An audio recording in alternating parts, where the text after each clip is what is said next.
Nous étions conviés à la visite du chantier des futures archives Olga de Saint-Affrique, dans le quartier de Mireuil. Mais laissons la parole à l'architecte qui nous a accueillis. Oui, nous avons été très honorés d'être sélectionnés pour ce concours d'architecture, dans un premier temps, que la ville de La Rochelle a organisé pour ses services d'archives. Quand on a pris connaissance du site, on a été impressionné déjà par l'espace qui se présentait à nous dans ce quartier-là, où on a un espace vert très arboré, très important.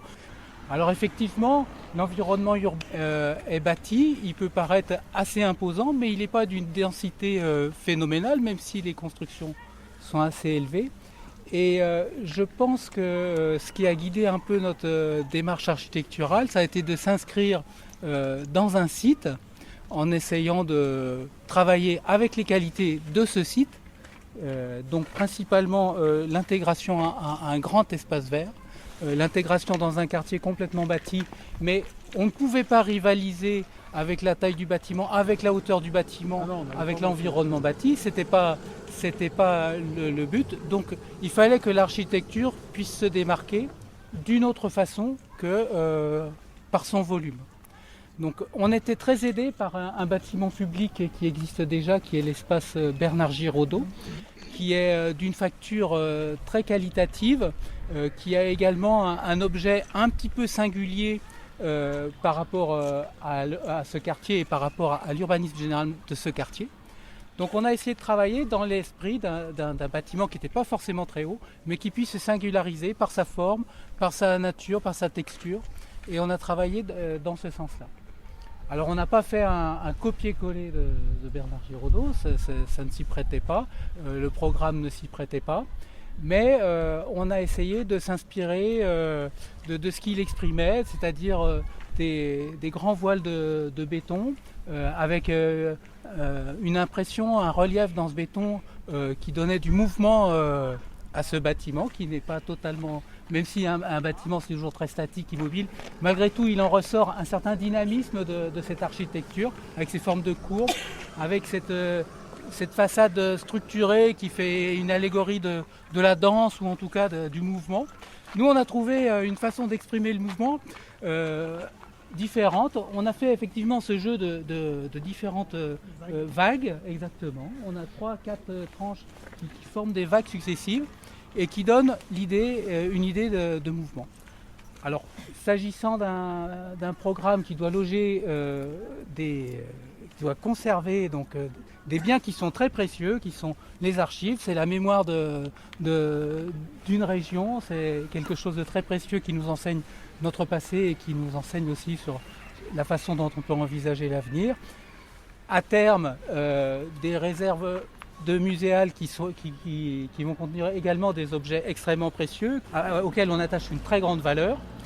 Donc il fallait qu'on fasse de la qualité, de la charge symbolique, de ce qu'on met dedans et de la valeur qu'on accorde à ce qu'on veut loger à l'intérieur de ce bâtiment. Donc on a une structure comme ça en béton avec une peau très travaillée à la manière de l'espace Bernard Giraudot. Donc là-dessus il y a quand même une forme de dialogue. Même si la forme est très différente, on a voulu un bâtiment qui soit original, qui se démarque d'une architecture traditionnelle, très cubique. On le prolonge en travaillant nos espaces verts sur les pourtours du bâtiment. À l'intérieur du bâtiment, nous aurons 2 patios extrêmement bien travaillés, ciselés, pour avoir deux ambiances très zen à l'intérieur du bâtiment. Tous les locaux de travail accessibles au public donneront sur ces espaces de patio. Donc on aura toujours un rappel d'un espace naturel autour de nous. On a intégré sur notre forme de vague de bâtiment le fait qu'on aurait des visions assez éloignées de ce bâtiment. Donc les couvertures deviendraient un élément de l'architecture tout à fait visible. Et donc on a intégré l'idée d'en faire des toitures végétalisées. Donc des toitures végétalisées dans ce contexte-là nous paraît vraiment pertinent parce que c'est totalement visible. Si je faisais une toiture végétalisée en haut d'une tour de 12 étages, il n'y a que les pilotes d'hélicoptères qui s'en rendraient compte. Alors que là, c'est vraiment quelque chose qui va profiter pour tout le monde et je pense que c'est très pertinent dans un contexte comme celui-là de proposer ces solutions-là. Le bâtiment se veut vertueux au niveau environnemental, au niveau de ses consommations énergétiques On s'est basé sur le référentiel bâtiment positif, bâtiment à énergie positive pour dimensionner un certain nombre d'équipements techniques. Il y aura un parc de production photovoltaïque sur la toiture de ce bâtiment, donc qui compensera les consommations énergétiques par ailleurs du bâtiment. On est dans un bâtiment process de conservation des archives, donc on a des normes très strictes de maintien de climat à l'intérieur du bâtiment comme celui-ci, qui suppose effectivement un certain nombre de dépenses énergétiques pour pouvoir maintenir un climat constant toute l'année.